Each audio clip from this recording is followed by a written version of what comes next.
नमस्कार, आपका पसंदीदा कार्यक्रम मसला देख रहे हैं आप और मैं हूं आपके साथ ज्योति। लोकसभा चुनाव के दूसरे चरण में 13 राज्यों और केंद्र शासित प्रदेशों की 89 सीटों को लेकर के मतदान होना है। सुबह 7 बजे से ही कल शाम 6 बजे तक की मतदान होगा। वहीं मतदान में अब कुछ ही घंटों का समय बचा है, लेकिन इससे पहले इस चरण में धर्म का मुद्दा सबसे आगे हो गया है। लोकसभा चुनाव के दूसरे चरण में शुक्रवार को केरल की 20, कर्नाटक की 28 में से 14 सीटों पर, राजस्थान में 13, उत्तर प्रदेश और महाराष्ट्र में 8-8 सीटों पर, मध्य प्रदेश में 7, असम और बिहार में 5-5, पश्चिम बंगाल और छत्तीसगढ़ में 3-3 सीटों पर और त्रिपुरा के साथ साथ जम्मू कश्मीर में 1-1 सीट पर वोट डाले जाएंगे। इससे पहले लोकसभा चुनाव के पहले चरण में 19 अप्रैल को 21 राज्यों की 102 सीटों पर वोटिंग हुई थी और करीब 65% के आसपास मतदान हुआ था। लेकिन दूसरे चरण का मुकाबला ज्यादा दिलचस्प नजर आ रहा है, क्योंकि सियासी तापमान दूसरे चरण के प्रचार के दौरान बढ़ा हुआ है।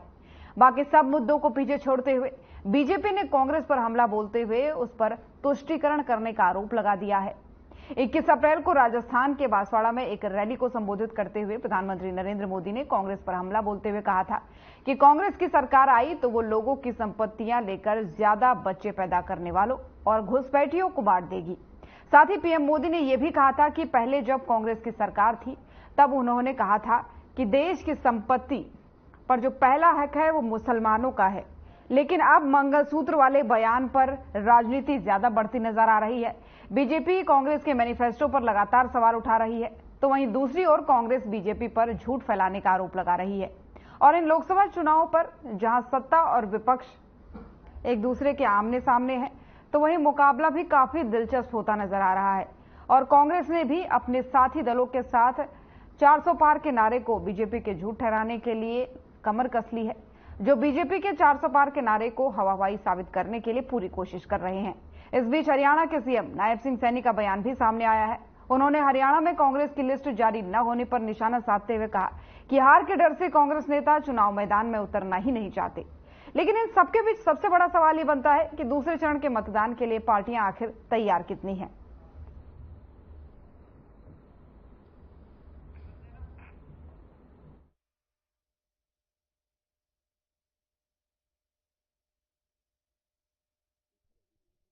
कांग्रेस में हमने कहा था कि पीछे भी, क्योंकि कभी लिस्ट कहीं जाती है कभी कहीं जाती है और बड़े बड़े नेता हैं जो, और वो कहीं ना कहीं बचते हुए दिखाई दे रहे हैं चुनाव से, और उसको लेकर के वो ज्यादा मंथन उसके ऊपर चल रहा है।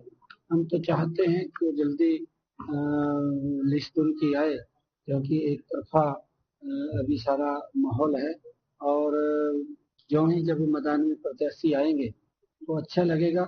और ये पहली बार है, क्योंकि कांग्रेस को जब गठबंधन करने की आवश्यकता पड़ी है और ऐसे व्यक्ति के साथ गठबंधन कांग्रेस ने किया है कि जो आपस में एक दूसरे को गाली देते थे, अब उन्होंने उसको गले लगाया। तो कहीं ना कहीं कांग्रेस के अंदर इस बात का डर है कि हम पिछड़ रहे हैं। ऐसा है कि कुल मिलाकर के पूरे प्रदेश की सभी 10 लोकसभा सीटों के जो हमारे संयोजक हैं, प्रभारी हैं, क्योंकि अंतोगत्वा काम को बांट करके सब काम किए जाते हैं, तो प्रभारी और जो हमारे लोकसभा के संयोजक हैं वो एक बहुत महत्वपूर्ण कड़ी है पूरे चुनाव को आगे बढ़ाने में, लड़ने में। उनका सबका फीडबैक और क्या अभी तक हमने कर लिया है, क्योंकि एक एक स्टेप सारे काम का किया जाता है और क्या आगे और करना है उसकी खुल करके सारी चर्चा हुई है। क्या मतलब? अब कोई कुछ भी कहे, किसी का मुंह थोड़ी रोक सकते हैं, इसलिए जो वो कहें आनंदित होकर कहें, और जो हमने करना हम कर ही रहे हैं, इसलिए बहुत कंफर्टेबल मेजोरिटी से और राव साहब जो है यह चुनाव जीते। तो आपको ताजुब होगा इस बात का कि हमने ऐसे तो लोकसभा के अंदर ऐसे तो हमने कई सांसद हमने देखे जिनको उठाना रहता था कि जी आप एक बार धन्यवादी दौरा करके फिर दोबारा नहीं आए, मगर शायद ये देश के एकमात्र ऐसे उम्मीदवार के रूप में आए हैं जो जिन्होंने धन्यवादी दौरा ही नहीं किया।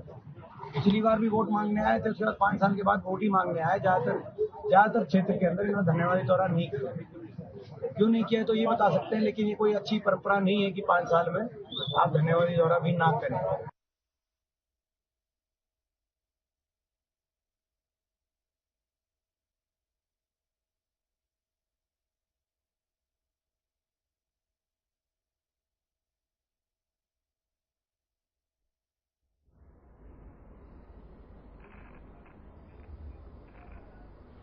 तो लोकसभा चुनाव के दूसरे चरण के लिए मतदान के लिए काउंटडाउन शुरू हो गया है। कुछ ही घंटों बाद दूसरे चरण के मतदान शुरू हो जाएंगे, लेकिन उससे पहले तैयारियां जो है पार्टियों की अपनी तरफ से पूरी है, लेकिन जुबानी हमले जो हैं इस बीच लगातार बढ़ रहे हैं। लेकिन उससे पहले थोड़ा सा आपको जानकारी दे दें कि दूसरे चरण में कहां पर मतदान होने हैं। दरअसल दूसरे चरण में 13 राज्यों की 89 सीटों पर मतदान होगा। सुबह 7 बजे से शाम 6 बजे तक ये मतदान जारी रहेगा।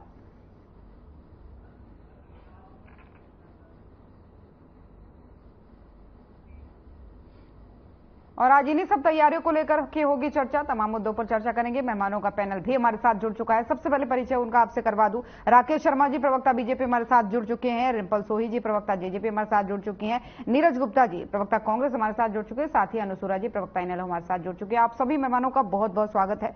सबसे पहला सवाल राकेश जी आपसे ही ले लेती हूँ। दूसरे चरण के मतदान में थोड़ा ही समय बचा है, कुछ ही घंटे का है। तैयारियां क्या कुछ है बीजेपी की, क्योंकि 89 सीटों पर है, बहुत अहम है ये भी, और पिछले बार से मुकाबला इस बार ज्यादा जबरदस्त रहने वाला है क्योंकि राजनीति खूब हो रही है।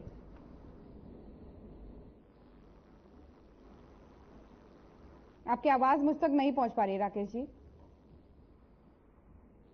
सभी को नमस्कार जी। नमस्कार। दूसरे चरण के लिए भारतीय जनता पार्टी पूरी तरह तैयार है और भारतीय जनता पार्टी ऐसी पार्टी है 365 दिन चलने वाली पार्टी है। हम सिर्फ चुनाव के लिए तैयार रहें ऐसा नहीं है।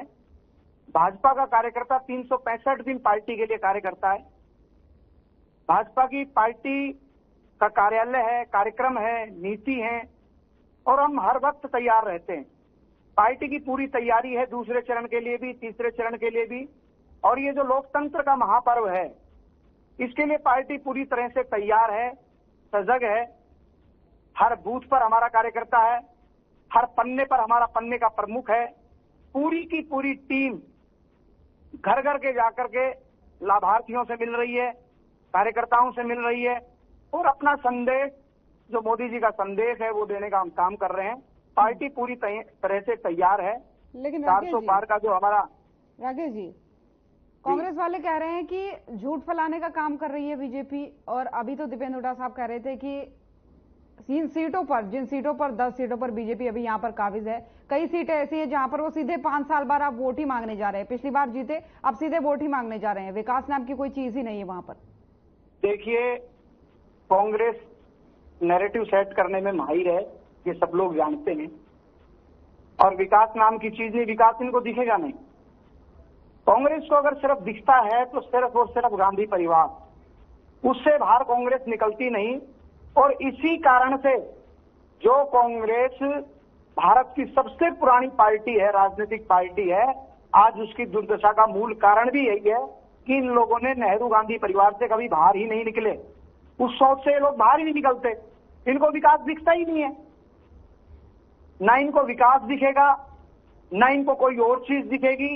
ये जब तक बाहर नहीं निकलेंगे ये और धरातल पर जाएंगे और रसातल पर जाएंगे, क्योंकि इनको सिर्फ और सिर्फ एक परिवार दिखता है, उसी का महिमा मंडन दिखता है। उसके अलावा ये बाहर झांकते नहीं है। और हमारी पार्टी की पूरी तैयारियां हैं, पूरा संगठन तैयार है। और हरियाणा की हम बात करें तो हरियाणा में क्या हालत है वो आपने देखी होगी। अभी तक इनके अभी तक प्रत्याशी घोषित नहीं हुए। संगठन नाम की कोई चीज नहीं है। वहीं दूसरी तरफ भारतीय जनता पार्टी का देश में ही नहीं, देश में तो है, हरियाणा भर में पूरी की पूरी पार्टी, पूरा संगठन तैयार है। जहां प्रदेश की टीम है वहां जिले की टीम भी है। बूथ स्तर के हमारे बूथ स्तर की हमारी टीम है। बूथ की समितियां बनी हुई है, पन्ना प्रमुख बने हुए। हमने एक एक पन्ने पर 60 वोट पर एक व्यक्ति को डेप्यूट है जो 60 वोटों की चिंता करता है। चलिए ठीक है। विकास कैसे दिखेगा? विकास तो देखना ही नहीं चाहते ये। ठीक है राकेश जी, लौटूंगी आपके पास। नीरज जी हमारे साथ बने हुए, आपके सवालों का जवाब भी ले लेती हूँ। नीरज जी, नैरेटिव सेट करने में माहिर है कांग्रेस, ऐसा बीजेपी का कहना है, लेकिन कल दूसरे चरण के लिए मतदान होगा। ऐसे में पार्टी कितनी तैयार है? क्योंकि हॉट सीट आपकी सबसे कहे तो कल वायनाड पर भी मतदान होगा, तो पार्टी इसके लिए कितनी तैयार है? इंडिया गठबंधन पूरी तरह सभी सीटों पे अच्छी तरह चुनाव लड़ा जा रहा है। और बीजेपी प्रवक्ता जो साथी कह रहे हैं हम पे संगठन नहीं है या सीटें नहीं है, ये इनके देखने का तरीका है। नैरेटिव फैलाने में तो ये माहिर है, उल्टा सीधा झूठ बोलने में माहिर है। और ये इनके मोदी जी क्या कहते हैं, कांग्रेस आएगी तो आपके पैसे चुरा लेगी। अरे चुराते तो आप हो। लोगों के मंगलसूत्र बिक गए, बहनों के मंगलसूत्र बिक गए नोटबंदी में, कोरोना में बिक गए मंगलसूत्र, और आप भी वही बात कर रहे हो। जिस राम को आप मर्यादा मानते हो, जिस राम ने मर्यादा के लिए अपनी गद्दी छोड़ दी, आपने गद्दी के लिए मर्यादा की तार तार कर दी। कैसी बातें करते हो आप? नीरज जी, आप कहने का क्या मतलब है? आप नहीं मानते क्या? नहीं मानते, मैंने बोला ना राम को सभी मानते हो। इन्हें तो गद्दी के लालच में सब मर्यादा तोड़ दी। उसका सीधा साधा उदाहरण आपको चंडीगढ़ के चुनाव में देता हूं मैं, जिसमें इनको हाई कोर्ट की फटकार मिली। एक छोटे से चुनाव के लिए क्या धांधली करी, आप भी देख रहे हैं, पूरा हिंदुस्तान देख रहा था। ये लोकतंत्र की हत्या कर रहे हैं, आपने देखा नहीं क्या? इनको मुंह की खानी पड़ी। इनका मेयर हार के चुनाव लड़ा, बाद में चुनाव किसी और का बना, इंडिया गठबंधन का मेयर बना। ये कैसी बातें करते हैं? झूठ फैलाने तो माहिर है। 15 लाख देंगे खाते में, वो आज तक नहीं आए। 2 करोड़ रोजगार देंगे, वो खाते आएंगे। ये विकास की बात करते हैं। एक स्मार्ट सिटी बता दीजिए। मैं फरियाद से स्मार्ट सिटी से आता हूँ, फरियाद का रहने वाला हूँ। आप फरियाद की हालत देख लीजिए। आप ये स्मार्ट सिटी की बात करते हैं, तथ्यों पे बात करिए, बेरोजगारी बात करिए, महंगाई बात करिए। इन बातों से आपको क्या मतलब है? कांग्रेस पार्टी के संगठन नहीं है, यह है वो हमारा पार्टी का इंटरनल मामला है। आपको ध्यान करा दूं, उससे पहले जितने भी लोकसभा चुनाव हुए हैं, सब 15-20 दिन पहले सीटें डिक्लेयर हुआ करती थी। अभी पूरा 1 महीना 2 दिन बाकी है। 1 महीने आज आपको रात को या कल खुशखबरी मिल जाएगी, वो भी आप चिंता छोड़ दीजिए। हम अपने चुनाव के लिए पूरा तैयार हैं।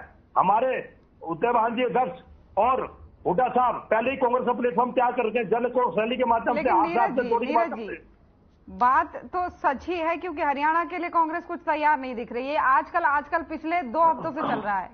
देखिए मैडम जी, मैडम मैं आपकी बात मानता हूं, लेकिन पिछले आप चुनाव उठा के देखिए, जितने भी लोकसभा चुनाव हुए हैं 15-20 दिन पहले सीटें डिक्लेयर हो गई थी। अभी भी पूरा महीना पे बाकी है। और रही प्लेटफॉर्म की बात, आप जन क्रॉस रैली के माध्यम से, हाथ से हाथ जोड़ने के माध्यम से पूरे हरियाणा 90 विधानसभा में जन क्रॉस रैली हो चुकी है। चुनाव कोई लड़े, पार्टी प्लेटफॉर्म तैयार कर चुकी है। नहीं, जब तक प्रत्याशियों का नाम आप लोगों को नहीं देंगे तो लोग कैसे सोच विचार करेंगे? देखिए प्रत्याशी चुनाव लगभग फाइनल, लोगों को भी पता है। सिर्फ एक आधिकारिक घोषणा होना बाकी है, और जिन प्रत्याशियों को ऊपर से इशारा कर दिया वो अपने लगे पड़े हैं। आप इसकी चिंता मत कीजिए, मैं आपके चैनल के माध्यम से कल आपको खुशखबरी दूंगा।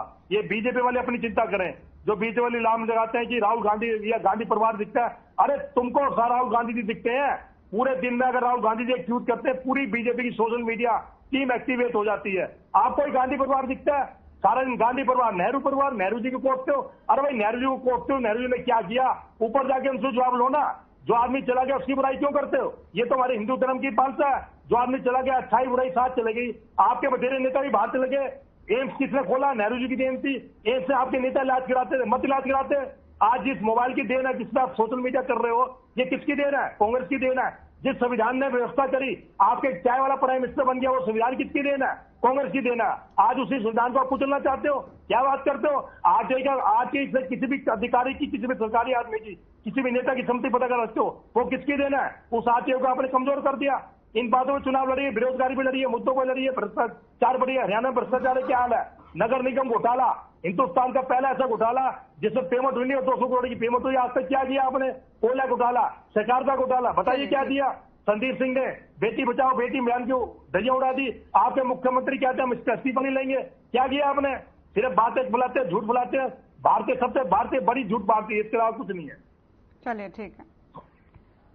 पिछड़ने के डर की बात भी कर रही है बीजेपी, कह रही है कि पिछड़ने का डर है कांग्रेस को, या पिछड़ ही चुकी है। सीधे उनका कहना है। देखिए कांग्रेस को पिछड़ने का डर नहीं है, ये पिछड़ने का डर है, इनको पिछड़ने का डर सता रहा है।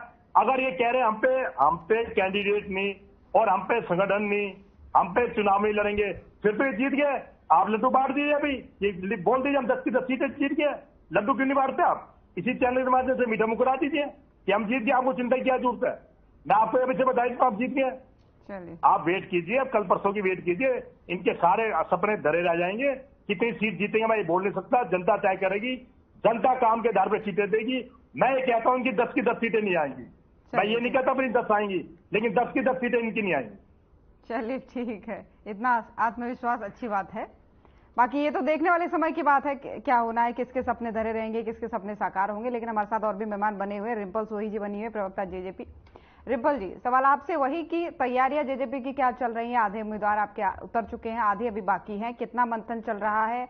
और जितना हमने देखा पहले चरण के मतदान में 75 का लक्ष्य था, लेकिन 65 के आसपास ही बड़ी मुश्किल से पहुंच पाए। तो कितनी आप मेहनत करने वाले हैं हरियाणा में कि वहां पर प्रतिशत अच्छा खासा बढ़े? कि ये बात आपने बिल्कुल सही कही है कि सबसे ज्यादा इस समय जरूरी ये है कि हम ज्यादा से ज्यादा लोगों को इंस्पायर कर सकें कि वो वोट करने के लिए निकले, क्योंकि जैसा कि देखा कई एरियाज में पिछली बार 0% वोटिंग भी रही है, कई एरियाज में बहुत अच्छी वोटिंग भी रही है। On the other hand JNK से एक्सपेक्टेशन से ज्यादा परसेंटेज की वोटिंग रही है। तो वही बात है कि इस टाइम पे सबसे ज्यादा जरूरी ये है कि लोगों को अपने चैनल के माध्यम से, सोशल मीडिया के माध्यम से ज्यादा ये इंस्पायर किया जाए कि बाहर निकल के वोट करें। क्योंकि 5 साल जो हम बात करते हैं, जो ग्रुप्स में बैठ के, कम्युनिटीज में बैठ के जो हम बात करते हैं, वो 5 साल का जो नतीजा है वो इस वोट में निकलना होता है, इस इलेक्शन में निकलना होता है। इसलिए वो तो सबसे ज्यादा जरूरी है। जहां तक रही JJP की तैयारी, देखिए हमने 5 वो कैंडिडेट्स दिए हैं जो लोकल कैंडिडेट्स हैं, क्योंकि हमारी एक लोकल पार्टी है, हम रीजनल पार्टी हैं। और जैसा कि दुष्यंत जी कई बार ये कह चुके हैं और हमारे बाकी लीडर्स भी कई बार कह चुके हैं कि जो रीजनल पार्टी रहती है वो लोगों की असली नब्ज पहचानती है। और यही हमारी आगे भी कोशिश रहेगी कि जो बाकी 5 कैंडिडेट्स भी हो, आप देखेंगे कि हम लोकल लेवल के पॉलिटिशियंस लेकर आएंगे जिन्होंने लोकली काम किया है, जिन्होंने अपने एरियाज में पहले से काम किया है। क्योंकि मैं नहीं मानती कि आप 5 साल बाद सडनली आप एक ऊपर से हेलीकॉप्टर कैंडिडेट लाके यहाँ खड़ा कर सकते हैं। आप वही कैंडिडेट खड़ा कर सकते हैं जिसका धरातल पे कोई ना कोई नामो निशान भी हो। तो इसीलिए हमारी तरफ से हमेशा यही पुरजोर कोशिश रही है हमारी कि हम लोकल कैंडिडेट्स लोगों को दें, जिनके पास लोग आके अपनी समस्याएं आज तक बताते रहे हों और जो आगे जाकर भी लोगों की समस्याओं को सॉल्व कर सके। क्योंकि अगर आप याद होगा आपको कि जब दुष्यंत जी MP बने थे, उस टाइम पे सबसे ज्यादा जो काम किया था उन्होंने अपने एरिया में किया था। उसके बाद मुझे नहीं लगता कि हिसार के कॉन्स्टिट्यूएंसी में इतना काम कभी हुआ है। उन्होंने जितनी उनकी सांसद निधि थी सारी की सारी इस्तेमाल करी थी। और मुझे नहीं लगता है कि अगर आप आज जो सांसद हैं उनका रिपोर्ट कार्ड उठा के देखिए, आपको पता चल जाएगा।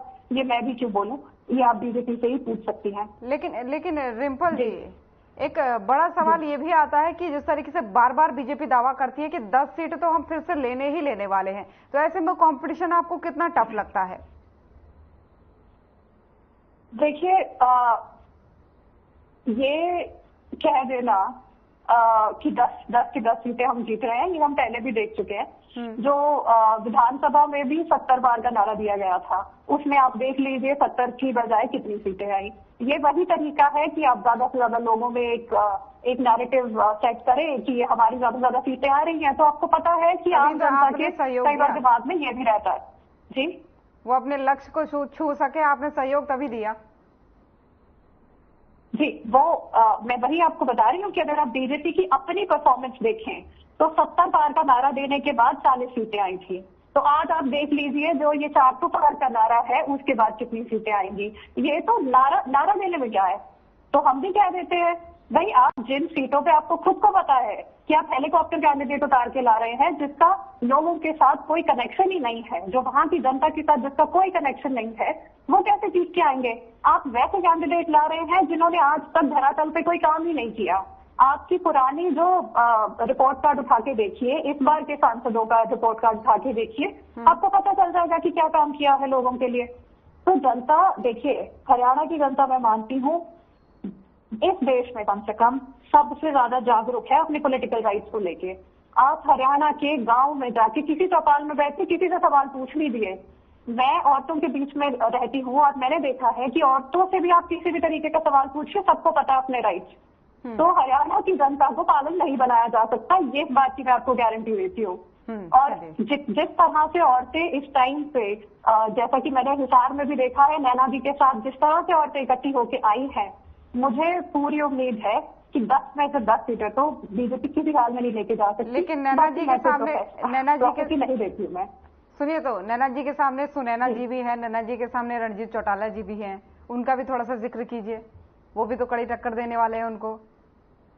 नहीं, मुझे नहीं लगता। आप अगर धरातल पे आप अपने लोकल रिपोर्टर से पूछेंगी हिसार के, आज की भी मैं आपको तस्वीर बता सकती हूँ। आज भी आप चुनाव करा ले तो नैना जी जीत रही है, इसलिए मैं आपको बता सकती हूँ। ये आने वाला समय बताएगा। अनु जी भी हमारे साथ बनी है। अनु जी, तीनों को आपने सुना। ऐसे में आपको क्या लगता है कि आपका कड़ा मुकाबला किसके साथ है? एक तरफ जेजेपी कहती है कि हम धरातल वाले कैंडिडेट उतार रहे हैं, बीजेपी के हेलीकॉप्टर कैंडिडेट हैं। बीजेपी पूरे आत्मविश्वास में है कि वे 10 की 10 लाने वाले हैं। दूसरी तरफ कांग्रेस कहती है कि भाई 10 तो नहीं आएगी, बीजेपी की 10 तो पूरी नहीं आएगी किसी भी हाल में। तो ऐसे में इनेलो क्या कहती है? आवाज आपकी नहीं आ पा रही, शायद म्यूट है आपका कॉल। आवाज नहीं आ पा रही है? आ रही है। तो ज्योति जी, सबसे पहले तो आपको, सभी प्रवक्ताओं को, आपके दर्शकों को, सबको नमस्कार, राम राम। और मैं अभी सुना मैंने सबको। सबसे पहले तो मैंने बीजेपी के प्रवक्ता भाई को सुना कि उन्होंने कहा कि हमारा संगठन बहुत बड़ा है। ये आमतौर पर प्रचार करते हैं कि विश्व की सबसे बड़ी पार्टी, विश्व का सबसे बड़ा संगठन, हमारे पास 15 प्रमुख हैं, हमारे पास बहुत कुछ है। और इस विश्व के सभी सबसे बड़े संगठन के हालात देखिए कि इनको 60% कांग्रेसी अपनी पार्टी के चुनाव चिन्ह देके मैदान में उतारने पड़े। सब विश्व के सबसे बड़े संगठन कहलाते हैं और हालात ये हैं कि इनके पास कैंडिडेट नहीं है। 60% कांग्रेसी लड़ रहे हैं बीजेपी से चुनाव। तो किस तरह का ये संगठन है, कैसा अनोखा संगठन है, ये तो जनता देख रही है। इससे ज्यादा मैं भाजपा के बारे में कुछ नहीं बोलूंगी। उसके बाद बात कांग्रेस की करते हैं। तो कांग्रेस, नो डाउट कांग्रेस अभी काफी उत्सुक है कि भाजपा का जनता विरोध कर रही है। बिल्कुल कर रही है, आपकी बात जायज है कि भाजपा का विरोध जनता कर रही है, लेकिन जनता भूली नहीं है 10 साल पहले जो कांग्रेस का राज रहा था उसे भी। कांग्रेस से सताई हुई जनता ही तो हरियाणा की भाजपा की तरफ गई थी। भाजपा कभी भी पसंद नहीं थी हरियाणा की। जब अंत आ गया, कांग्रेस से प्रताड़ित होकर जनता भाजपा की तरफ गई थी और अब देख लिया है कि भाजपा और कांग्रेस कोई फर्क नहीं है, वही चेहरे आते हैं, इंपोर्ट एक्सपोर्ट का खेल चलता है। 5 साल भाजपा में जाके आप राज में तीर कर लो, फिर भाजपा से वापस कांग्रेस में आ जाओ।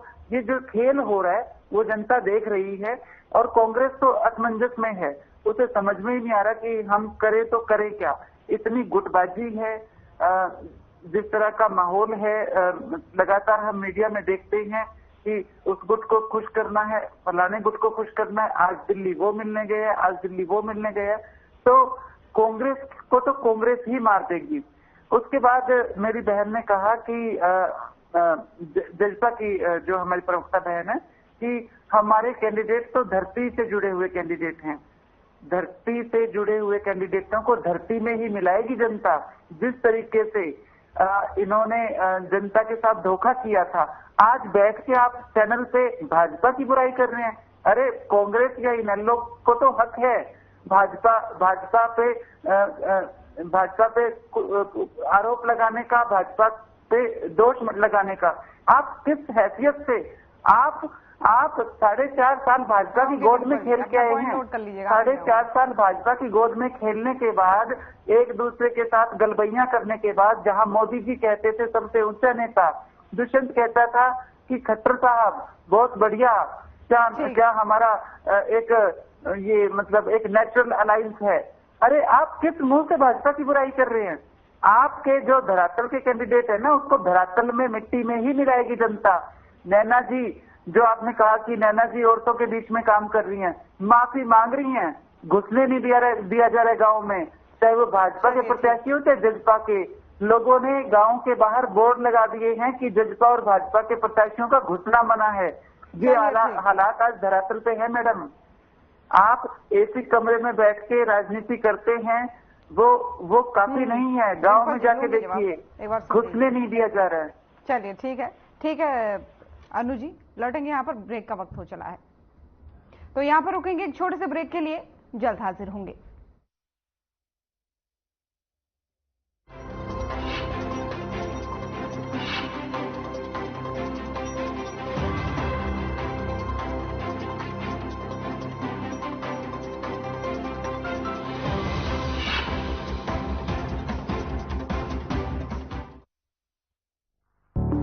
Through constant innovation, the group provides its clients with value-added, environment-friendly products. We are committed to provide quality products and services at optimum cost with the continuous improvement in the quality management system. Producing high-value paper, making us India's largest producer of branded papers, fine papers and packaging broad segments. Focused on customers in all our operations. Hence, extensive investments are made towards people and people practices. KRPL world's leading eco-friendly paper from agro residue.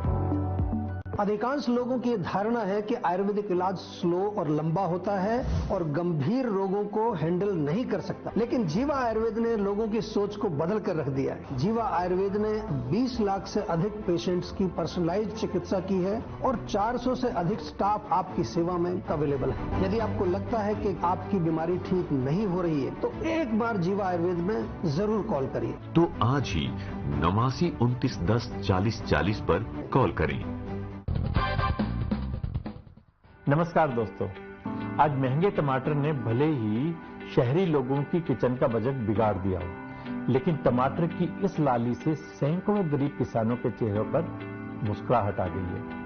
Pune के किसान ईश्वर गायकर को मई में टमाटर की कीमतों में भारी गिरावट के कारण बड़ी मात्रा में टमाटर नष्ट करने पड़े थे, लेकिन फिर भी वो असफलता से विचलित नहीं हुए और बिना डरे उन्होंने अपने 12 एकड़ के खेत में टमाटर की खेती करना जारी रखा।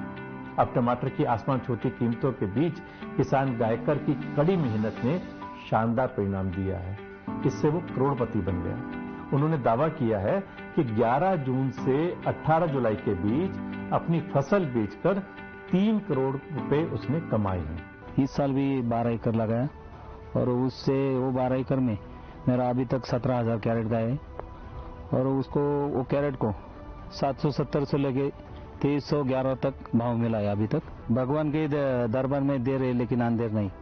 गायकर और टमाटर की कहानी बिल्कुल वैसी है जैसे एक बार एक किसान की सबसे ज्यादा दूध देने वाली गाय गहरी खाई में गिर गई। उसने लाख कोशिश की लेकिन गाय को खाई से बाहर निकालने में असफल रहा। आखिरकार उसने उसे जिंदा दफनाने का फैसला किया और गाय पर मिट्टी डालनी शुरू कर दी। गाय जैसे ही अपने ऊपर मिट्टी के बोझ को महसूस करती, वो उसे झटक कर उस पर पांव रख देती है। किसान ने यह सब देखकर बड़ी हैरानी महसूस की और उस गाय को बचाने का उसको आइडिया मिल गया। किसान बार बार गाय पर मिट्टी डालता और गाय भी बार बार मिट्टी को झटक कर उसके ऊपर आ जाती है। आखिरकार वो घड़ी आ गई जब खाई में मिट्टी भर गई और गाय पूरी तरह से समतल जगह पर आ गई। इसे देखकर किसान बड़ा खुश हुआ क्योंकि उसी गाय के दूध को बेचकर वो अपना घर चलाता था। दोस्तों, ये जीवन है, इसमें मुसीबतें, समस्याएं, स्ट्रगल, ऑब्स्टेकल्स ये सब आए दिन आते ही रहेंगी। जरूरत इस बात की है कि हम उनसे मुंह मोड़ने की बजाय ईश्वर पर यकीन रखें, पुरुषार्थ करते रहें और डट कर परिस्थितियों का मुकाबला करते रहें। किसी ने ठीक ही कहा है, कोशिश के कदम हर बार बहुत भारी रखो। कोशिश के कदम हर बार बहुत भारी रखो, जब तक जीत ना जाओ तब तक कोशिशें जारी रखो। नमस्कार।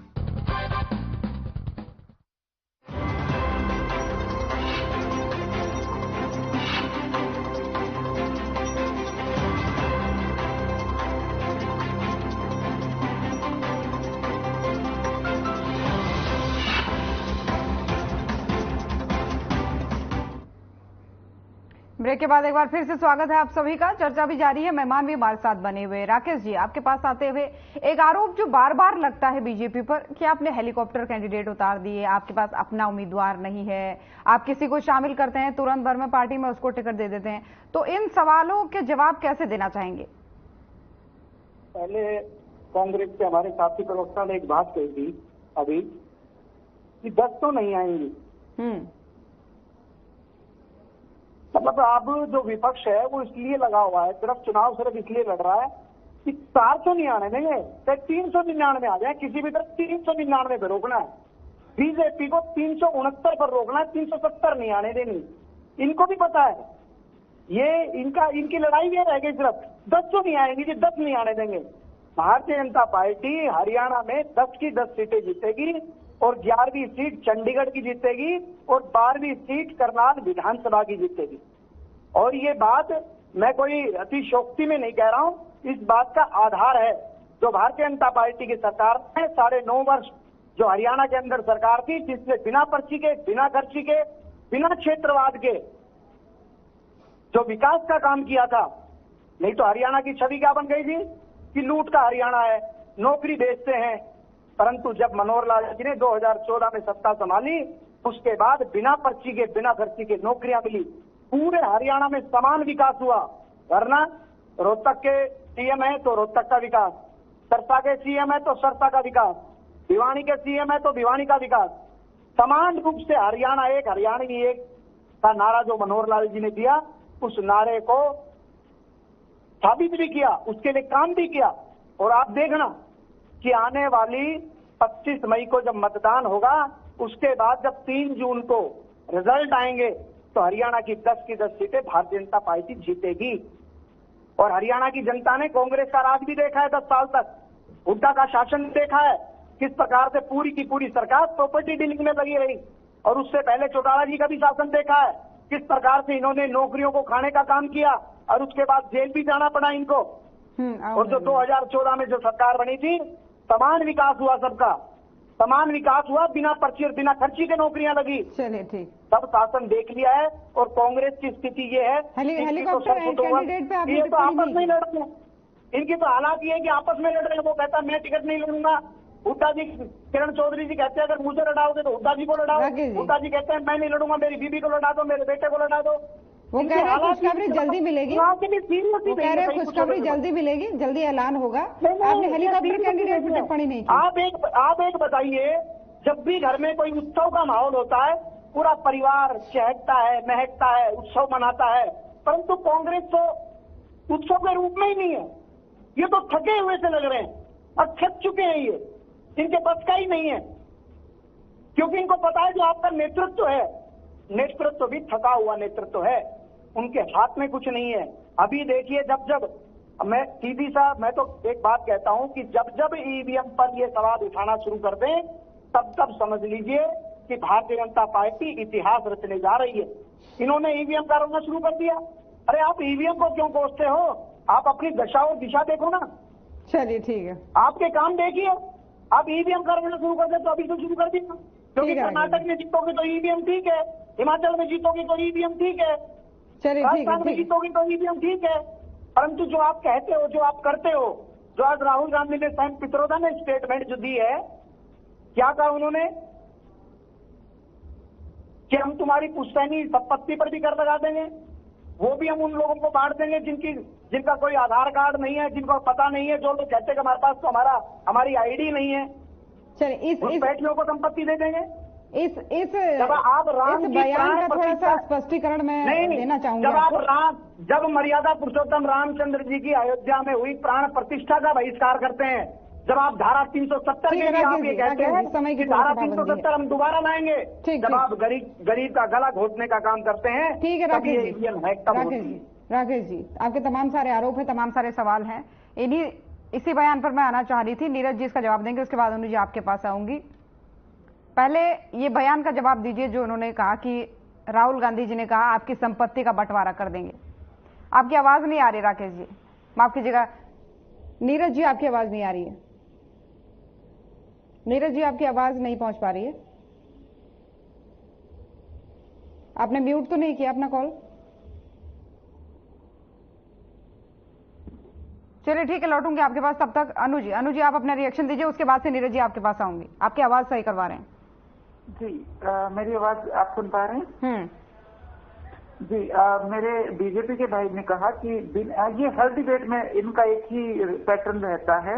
ये जो महिमा मंडन करते हैं, एक तो खट्टर साहब का श्री 1008 माननीय, लोकप्रिय, देवतुल्य, और उसके बाद इनका पेट डायलॉग रहता है बिना पर्ची बिना खर्ची। बिना पर्ची बिना खर्ची तो आपने सिर्फ चपड़ासी लगाए, और वो भी क्या, संघ से लिस्टें बन के आती है दिल्ली से ना। असली को वाओ, भाजपा के प्रवक्ता जी को मैं नाम तो नहीं जानती, लेकिन कहना चाहूंगी दिल्ली से लिस्ट बन के आती है चपड़ासियों की, सारे संघ के जो बिठा रखे हैं ना, हर महकमे में संघ ही बिठा रखे हैं, और आपने सिर्फ लगाए बिना पर्ची बिना खर्ची। पर्ची तो संघ से आती है, दिल्ली से, बिना खर्ची आप कहते हो। ठीक, सारी बड़ी नौकरियों में सूटकेस लिए हैं, पर्ची खर्ची से क्या बात करते हो आप? सूटकेस पकड़े गए हैं चंडीगढ़ के HPSC के दफ्तरों में। उसके बाद अरे खर्ची की बात करते हो, इलेक्टोरल बॉन्ड भूल गए क्या? विश्व का सबसे बड़ा लौटूंगी अनु जी, दोबारा समय आपको दूंगी, दोबारा समय आपको दूंगी। नीरज जी, मेरी आवाज आप तक पहुंच पा रही है? आपकी आवाज मुझ तक नहीं पहुंच पा रही मैडम। हेलो, आ रही है? बिल्कुल बिल्कुल। ये संपत्ति वाली बात पे पहले रिएक्शन आपका चाहूंगी, उसके बाद से तमाम सारे सवाल, तमाम सारे आरोप आप पर लगाए हैं बीजेपी ने। देखिए, संपत्ति वाला मतलब उनका राहुल जी का कहना है, तो बातों को तोड़ मोड़ के पेश करते हैं। उनका कहना है कि अमीरों की संपत्ति गरीबों को बांटेंगे। देखिए, ये जो अडानी अंबानी की सरकार है, आज देश की सारी कैपिटल 5 से 7% लोगों के पास है।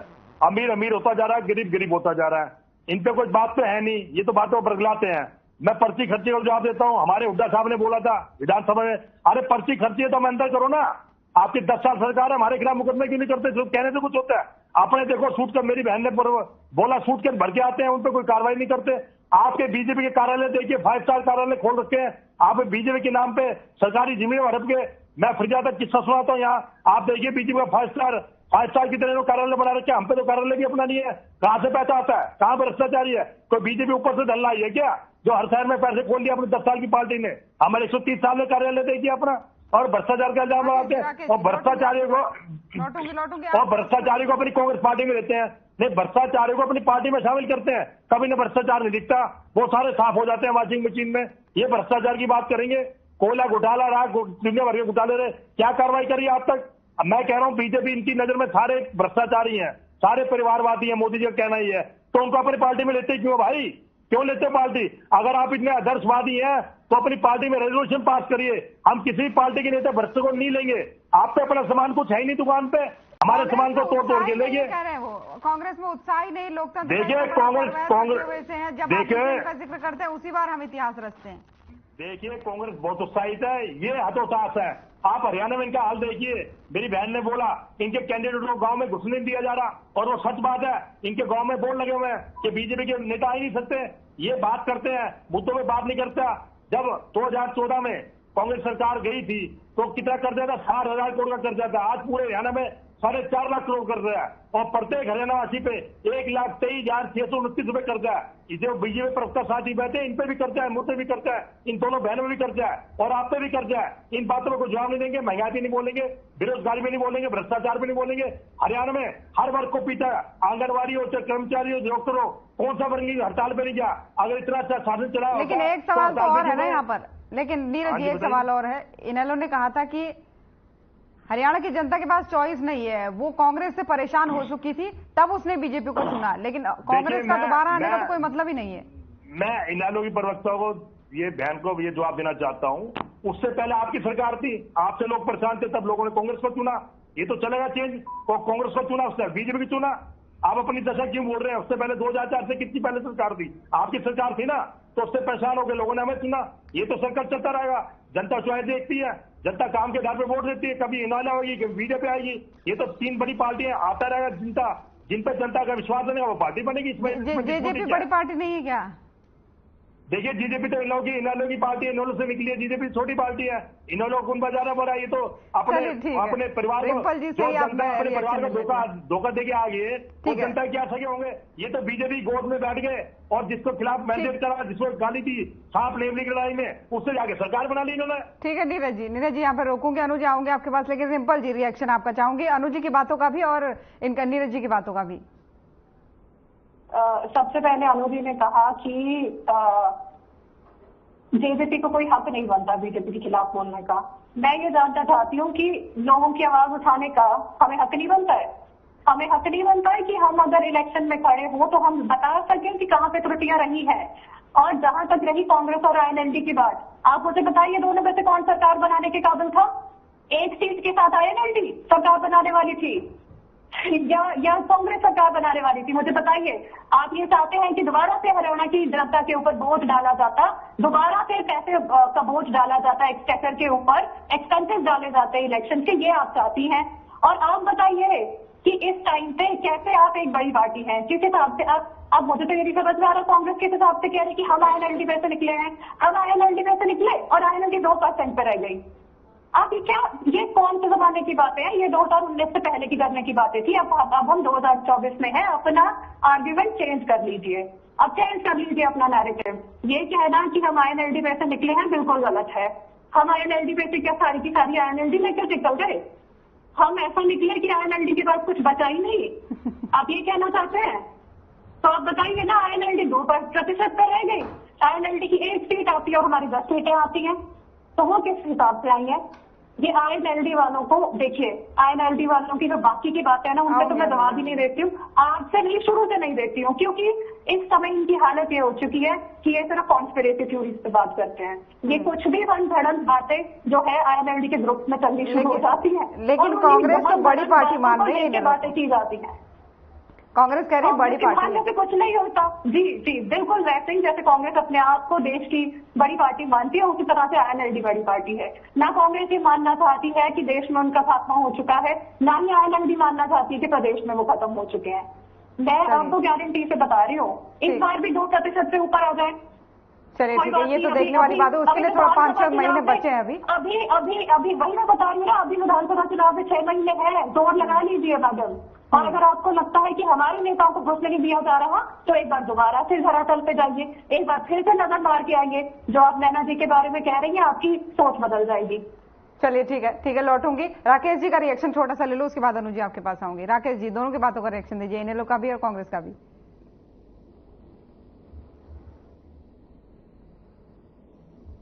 राकेश जी, आपकी आवाज नहीं आ पा रही है, म्यूट आपने कॉल कर दिया आई थिंक।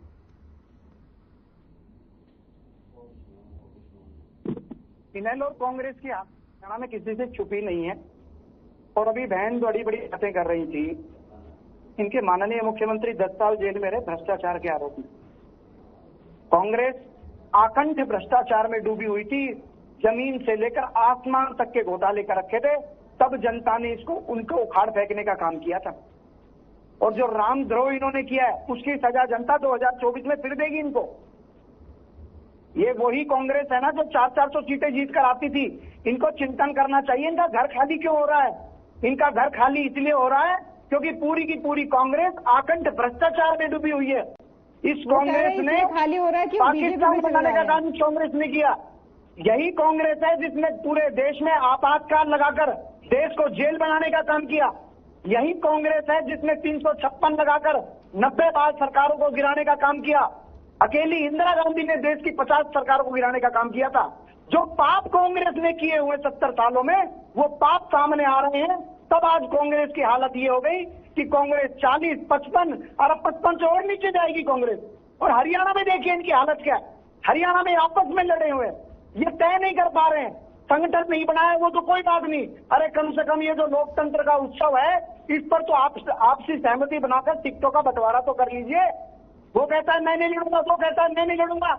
अब अभी हमारे साथी प्रवक्ता मित्र मेरे ये कह रहे थे जी 10 नहीं आएगी। इनके कॉन्फिडेंस लेवल को देखिए, इनको पता है कि 10 तो नहीं आएंगी थी बीजेपी की। अरे भाई 10 की 10 सीटें आएंगी। अगर आप में कॉन्फिडेंस होता, आपको पता है ना, तो प्रदेश का नेतृत्व तो ठीक है, इसमें आपसी गुटबाजी बढ़ी हुई है, ना देश में नेतृत्व तो ठीक है। जो पुराने काम आप लोगों ने कर रखे हैं, जो पुराने पाप कांग्रेस ने कर रखे हैं, उन पापों की वजह से कांग्रेस की दुर्गति हो गई है। चलिए ठीक है, राकेश जी, भरे घर में लोग जाते हैं, खाली घर में कोई आदमी नहीं जाता। जिसका घर खाली होता है उसमें से आदमी निकलते हैं, कोई जाता नहीं है उसमें। ठीक है, ये है नीरज जी आपके लिए जवाब, लेकिन उससे पहले अनु जी आपका रिएक्शन, उसके बाद लौटूंगी नीरज जी आपके पास। हालांकि मैं इतना टाइम जज्बात पे लगाना नहीं चाहती थी, लेकिन मेरी बहन ने कहा तो मैं थोड़ा सा टाइम लगाती हूँ। इन्होंने कहा कि हम भाजपा के खिलाफ क्यों ना बोले, हम जनता की आवाज ना उठाएं। जनता की आवाज किस मुंह से उठाओगे? आप तो कहते थे जमुना पार करोगे और फिर जाके उनकी गोदी में बैठ गए। आप क्या करते हैं? आपका जो मुखिया है वो कहता था मोदी न्यूज है, मोदी न्यूज है, मोदी न्यूज है, और फिर उसी मोदी की गोदी में जाके बैठ गया। किस मुंह से जनता की आवाज उठाओगे? ये ड्रामा जनता देख रही है। उसके बाद इन्होंने कहा कि हमने तो समर्थन भाजपा को इसलिए कर दिया कि हमारी 10 सीटें थी, और अगर हम समर्थन ना करते तो क्या दोबारा इलेक्शन होते? अब दोबारा इलेक्शन हुए क्या? सरकार तो अब भी चल रही है। आप लोग जो थे ना बीजेपी के साथ, उसको हरियाणा में कहते हैं चेप थे आप लोग। धक्के से जाके इनके चिपके हुए थे। बीजेपी को कभी जरूरत नहीं थी आपकी। इनको तो सत्यानाश करना था हरियाणा का, तब जाके ये आप जो दम भरते हो ना कि हमारी तो 10 सीटें थी, ये भाजपा की मेहरबानी थी। आपको आपके जो ये दुष्यंत चौटाला हैं, इनको पीछे से स्पॉन्सर करके और मार्केटिंग के दम पे 10 सीटें, जहां भाजपा की सीट निकल रही वहां इस लड़के को आगे किया था।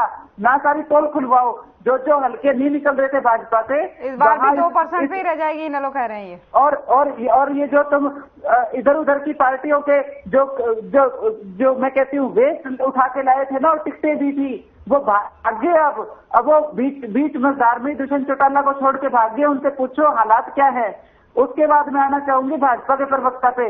भाजपा के प्रवक्ता ने कहा कि इनेलो पार्टी के जो प्रमुख हैं वो 10 साल जेल काट के आए हैं।